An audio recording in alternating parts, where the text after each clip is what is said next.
Hello everyone, this is me Pratyush. Welcome to IQ classes.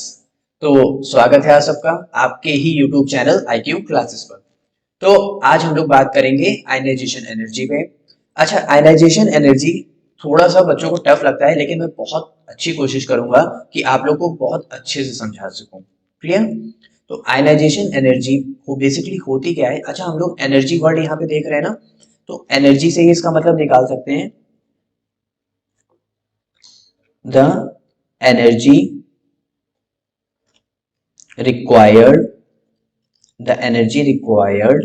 to remove an electron, the energy required to remove an electron from its isolated gaseous atom.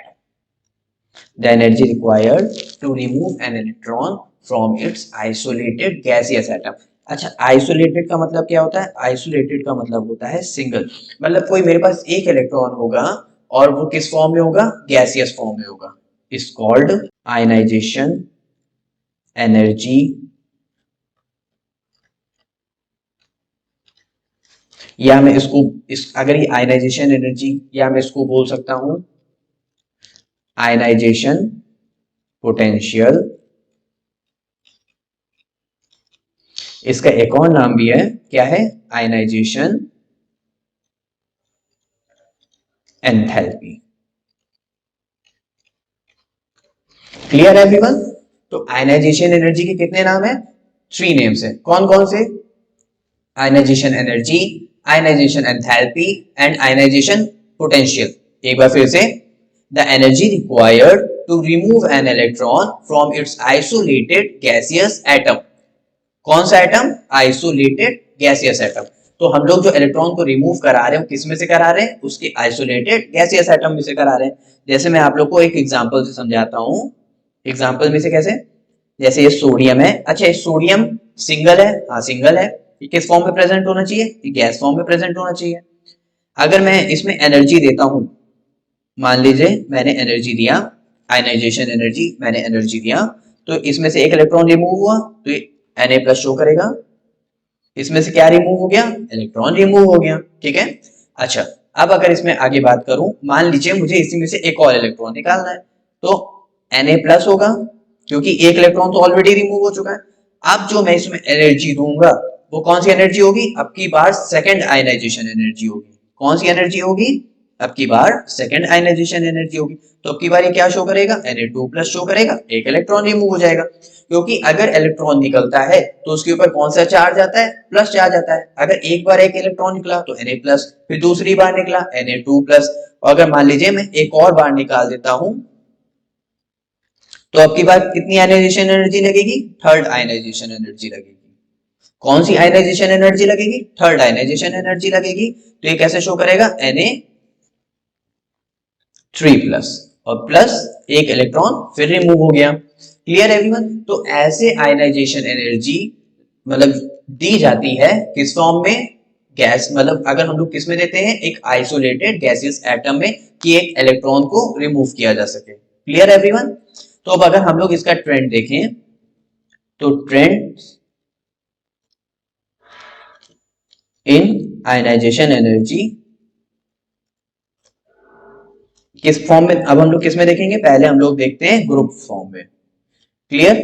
अच्छा, तो group form में कैसे देखेंगे? Group में क्या हो रहा था? नीचे आने पे साइज क्या हो रहा था? इंक्रीज हो रहा था।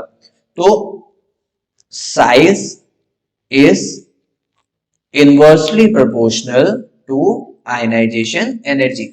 साइज क्या है? इनवर्सली प्रोपोर्शनल है आयनाइजेशन एनर्जी के। इट मींस अगर नीचे डाउन द ग्रुप आने पे, यानी टॉप टू बॉटम आने पे साइज क्या हो रहा था? इंक्रीज हो रहा था, तो आयनाइजेशन एनर्जी क्या होगी? डिक्रीज होगी। तो आयनाइजेशन एनर्जी क्या होगी? डिक्रीज। तो मैं यहां पे लिख सकता हूं, जैसे मान लीजिए मैं यहां पे लिखता हूं, we move as we move down the group, as we move down the group, ionization energy decreases because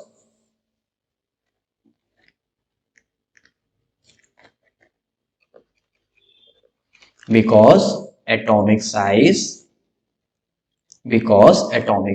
increases due to addition of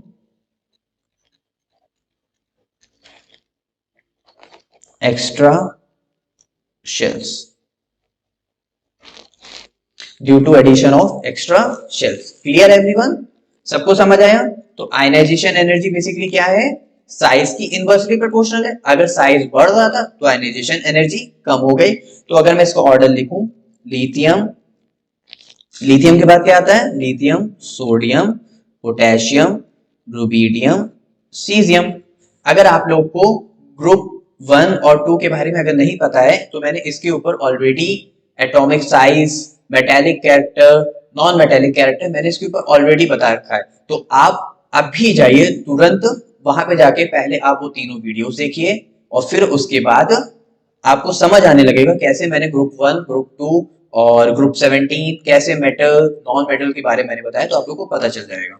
तो आप लोग सर्च कर सकते हैं ऊपर यूट्यूब पे periodic properties by IQ classes।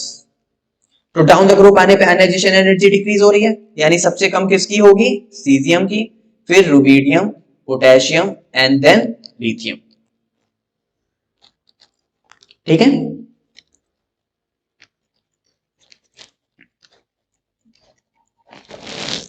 Clear everyone? Okay, अब हम लोग एक बार ट्रेंड देखते हैं इसका। अगर हम लोग ने किस फॉर्म में देख लिया है? ग्रुप्स के फॉर्म में देख लिया, तो हम लोग किस फॉर्म में देखेंगे? In periods form. ठीक है, मैं यहां पे लिख देता हूं trend in ionization energy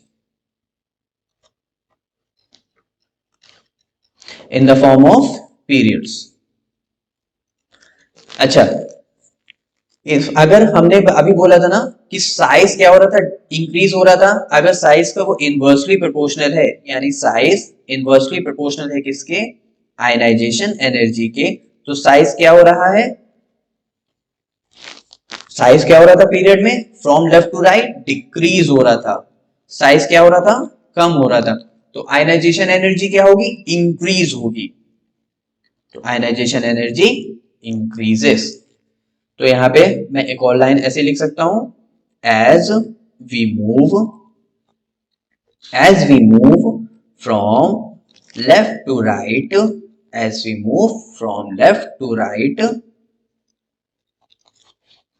we move from left to right, ionization energy increases because atomic size decrease।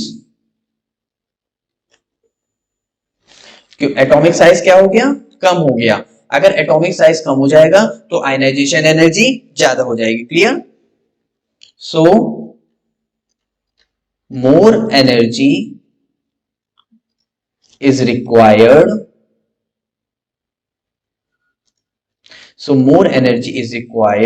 To remove an electron from its isolated gaseous atom. तो अगर मैं सेकेंड पीरियड की बात करूं, कौन से पीरियड की बात करूं? सेकेंड पीरियड की बात करूं, तो सेकेंड पीरियड का अगर मैं ऑर्डर देखता हूं तो lithium, beryllium, boron, carbon, nitrogen, oxygen and then fluorine. तो अगर मैं अब इनके ऑर्डर की बात करूं तो आयनाइजेशन एनर्जी क्या हो रही है? इंक्रीज हो रही। तो सबसे कम किसकी होगी? Lithium, beryllium, boron, carbon, nitrogen, oxygen and then fluorine. तो मैं यहां पे लिख सकता हूं ना, ionization energy of fluorine is greater than lithium because atomic size is decreases in periods from left to right। clear everyone? तो आप लोग को ionization energy के बारे में बेसिकली कुछ पता चला कि ionization energy होता क्या है, वो पीरियड्स में, ग्रुप्स फॉर्म में कैसे वेरी करता है, और हमने देखा कि एक आइसोलेटेड गैसियस एटम में से कैसे एक इलेक्ट्रॉन को रिमूव किया जाता है। तो आई होप आपको मजा आया होगा। तो अब मिलते हैं नेक्स्ट वीडियो में जिसमें अब क्या होगा, प्रोडक्ट टेबल जो सीरीज बढ़ रही है उसमें हम लोग ने atomic radius, metallic character, non metallic character और आयनाइजेशन एनर्जी के बारे में देखा। अब हम लोग इसके बाद किसके बारे में देखेंगे, इलेक्ट्रॉन एफिनिटी के बारे में। ठीक है, okay, thank you, bye bye. और जितना मैंने इसको पढ़ाया है इस सब का लिंक मैंने नीचे डिस्क्रिप्शन बॉक्स में दे रखा है, तो आप वहां पे भी जाके देख सकते हैं। Okay, bye bye.